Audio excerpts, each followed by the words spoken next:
I see you got your purple and gold. I'm assuming that you are cheering for the Lakers tonight. Yeah, we lost the first one, but the second one we gonna get it. We'll be in LA. It's gonna be real. I have faith in the Lakers. Well, while you're in LA, I know that you're prepping to come here to Kansas City because you have two shows at the Improv this weekend, Friday. Yeah, Friday and Saturday night, two shows on Friday, two shows on Saturday. Yeah, it's so much flavor in Kansas City. It's like I don't get out there enough. You know what I mean? You guys, the Chiefs have been rocking. Bringing a lot of love to the area. Then y'all always had great food and great people, and I feel like Kansas City is just like underrated, where people don't know how fly it is when you get there. Let him, and we got a new airport, Bill. Get I'm ready. scared. Y'all got two new planes. I see you. I see you. That's right. And you know what? When you come to Kansas City, maybe you'll bring some of that luck that we had from the Super Bowl to your Lakers. I'm going to wish that. Yeah, yeah. People are coming back out again, which is really wonderful. And we know we need laughter, we need music concerts again. So, after COVID, it's like going out really means something to people. They like, yo, I'm gonna have me a good time. I'm Mhm. gonna get a couple cocktails and bring my boo-boo, and we gonna have fun. That's what we're going to do this weekend at the Improv, improvkc.com to get your tickets. Now, Bill, you've been everywhere. You've traveled everywhere and done your stand-up comedy. And I know this is not your first time coming to Kansas City, but usually when people go to certain places, there's one thing that they have to do when they get there. What's the one thing that you have to do when you come to Kansas City? You got to sample the barbecue, okay? Okay. Now, I might here's the thing. It's always going to be controversial, right? Because half the city going to tell you to go to Gates, and then the half the city going to tell you to go to, what's the other one? It's either Arthur Bryant's or Joe's or Jack Stack. Yeah, see? So Yeah. this is what I figured out about barbecue, right? Okay. You got to figure out what kind of barbecue you like so you get the right suggestion. Because some people like the dry rub, right? Right, right. Then you like some people like the sauce. You gotta have a sauce, right? So then there's other people that want that tender drop off the bone, whatever. So that those ribs have been on the grill and marinated for 3 years. But that's a different place. You know what I'm saying? You're right about that. You're right about that. So you're gonna get mixed reviews for everywhere. I learned I had to go to like 4 different places because you can't just do one. Right, right. So you have to get the barbecue as soon as you touch down in Kansas City. Yeah, you got to get the barbecue. And then it was a hamburger place that I tried that was actually really, really good. It was kind of like a dive spot, and everybody goes there like 1 in the morning, 2 in the morning. I can't think of the name right now, but it's right near downtown and it's dope. I don't know if it's White Rose. Win- Ah, is it Winstead's? you know where it is? It's near where the train station is. It's right over there by, where is it Union Station? What is That that Union called? Station? I don't know. So right up the street from Union Town Station, there's a Topic. place. Town Topic. It's a Boom! cool place, right? It's a cool place. Yeah. Everybody there. It seems like it's been there forever, and they got the best cheeseburgers at 1:30 in the morning. Oh my God. Yeah. Town Topic Burgers. That's where it at. That's where. There it is. Okay. So, Bill, you've been busy. Your book just was released April the 20th. Yes. Yes.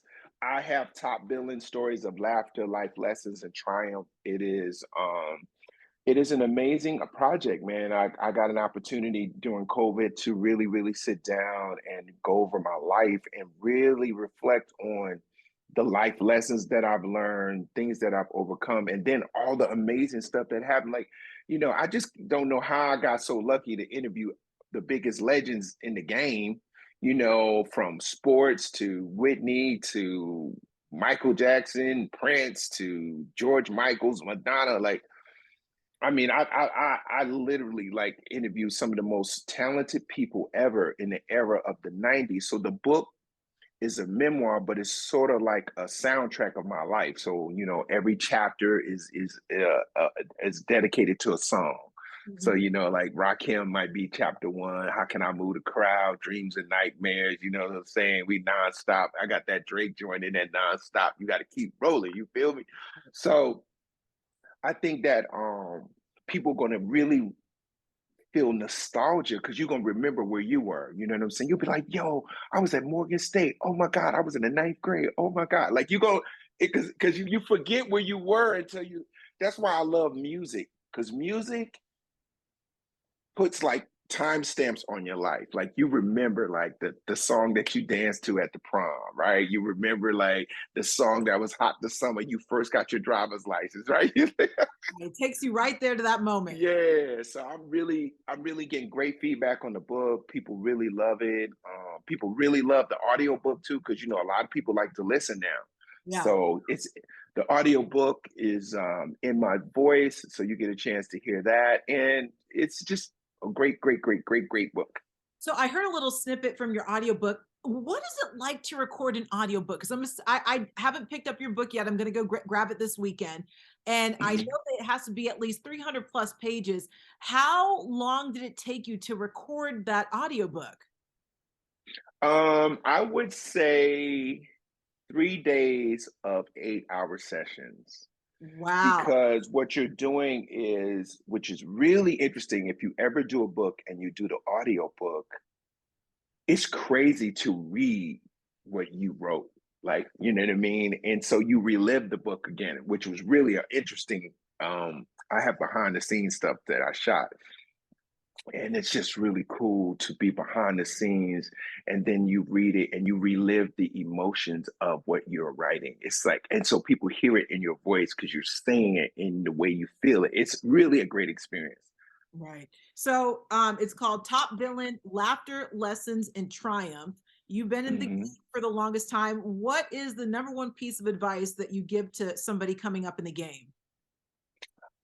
Believe in your dream, man. You got to do it. You got to be the first person jump out on you. You know, people will not be, you know, cheerleading your dream. Oh my God, that is so great. Go. People gonna be like, what? How you crazy? Ain't no way you gonna move over there. Ain't no way you gonna get your own house. Ain't no way. You gotta see it first and make believers out of them later. And so don't be discouraged when sometimes you don't get the support that you want. Sometimes you be a biggest cheerleader in your mind, in your spirit, and in your soul. And that energy is the creation of your dream. Now, I know a lot of people, when they write their tell all books or their memoirs, they don't like their kids to read what is going to come out in the book. Are your kids allowed to read this book or not? Oh yeah. My kids will be able to read my book, and I think my kids will really enjoy the life before them because they, you know, they were babies, you know what I'm saying? And then when they came in the game, Daddy Rolling, you know, at that time they didn't even know I was famous. They just was like, that's just my daddy, you know what I'm saying? So it's really a cute way for them to learn their father in a different way, which I think is pretty cool. I hope they read it. They better read it. So, did they look at you in a new light? Because I know that you're just dad to them. You're cool to us, but it's just like, when did they figure out that you were famous? What was that one moment, if you can remember? Oh man, there's a lot of them. Like just recently, it was so cool because I was on Bel Air and I played Uncle Phil's brother. I'm like a reoccurring character on Bel Air, and my son brought all his friends over because that's his show. Yeah. And he was like, "My dad is Uncle Phil's brother." Unc- I said, "Oh snap!" Like he was really proud of that moment. And then with my daughter, I had a show in her town, and she heard my voice on the radio while she was in college, and she was like, "Dad, there's a lot of people at my school love you." I said, "What?" And then she was like, I I can't was like, "You get a do that. yeah, like you get a lot of you get a lot of little lovely moments with your kids that are really special, you know."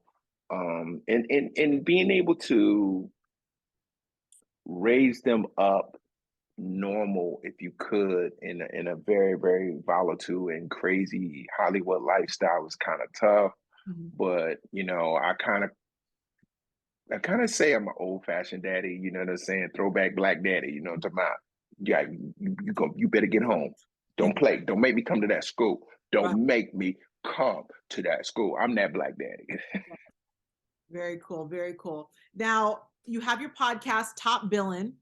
So that's Yes, basically what you used to do when we were first introduced to you on MTV and also like the yes. comedy scene. So what's podcast life like?